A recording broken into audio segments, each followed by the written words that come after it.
हाल ही में हमने धर्मेंद्र को खो दिया 89 साल की उम्र में। तो आज हम उनके जीवन और उनकी विरासत को ना सिर्फ हीमैन की तरह नहीं देखेंगे, बल्कि उससे कहीं ज्यादा बहुत गहराई से समझने की कोशिश करेंगे। देखिए, अक्सर होता क्या है, जब कोई बड़ा आर्टिस्ट दुनिया से जाता है ना, तो मीडिया उनके जाने को एक तमाशा सा बना देता है। 2 लाइन की खबर आती है और उसके बाद बस उनके गाने और सीन्स चलने लगते हैं। ये किसी कलाकार को याद करने का सही तरीका तो बिल्कुल नहीं है। तो चलिए आज ना इस तरह की श्रद्धांजलि से थोड़ा आगे बढ़ते हैं। सवाल ये है कि क्या धर्मेंद्र सिर्फ एक ही मैन थे? आइए कोशिश करते हैं उस इंसान को समझने की जो वो असल में थे पर्दे के पीछे। तो शुरुआत करते हैं धर्मेंद्र के पहचान की उस पहली और सबसे मशहूर परत से, यानी उनकी एक्शन हीरो वाली इमेज से। और यही वो इमेज थी जो उनकी पहचान बन गई। गरम धर्म, ये नाम, ये अंदाज उन्हें शोहरत और दौलत तो खूब दे गया, पर हुआ ये कि इसने उनके अंदर के एक्टर पर एक पर्दा सा डाल दिया। ये देखना बड़ा दिलचस्प है कि उस दौर में गुस्सा भी 2 तरह का था।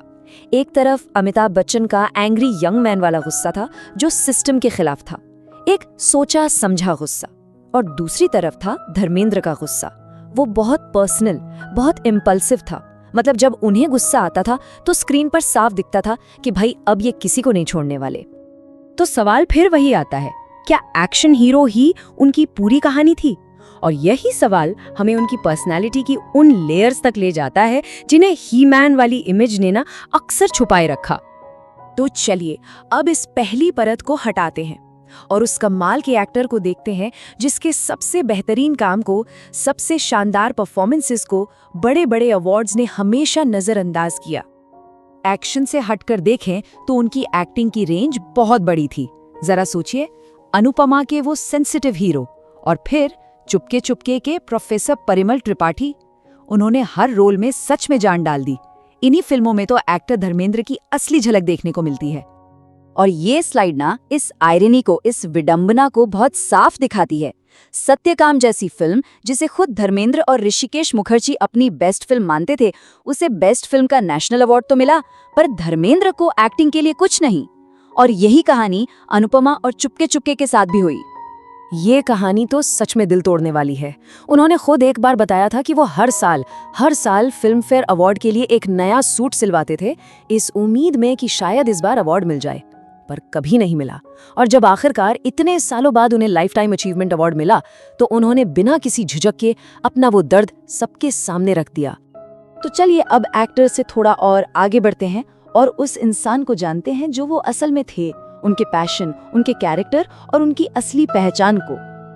देखिए, धर्मेंद्र सिर्फ एक एक्टर नहीं थे, वो एक उर्दू शायर थे। नए एक्टर्स के लिए एक गॉडफादर की तरह थे।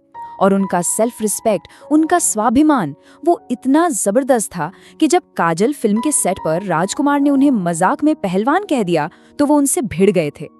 उनकी ये जो शायरी है ना, ये उनके दिल की बात कहती है। ये दिखाती है कि वो अपनी जड़ों से कितना गहरा जुड़े हुए थे और उनमें कभी हार न मानने वाला जज्बा था। वो सच में मिट्टी के बेटे थे।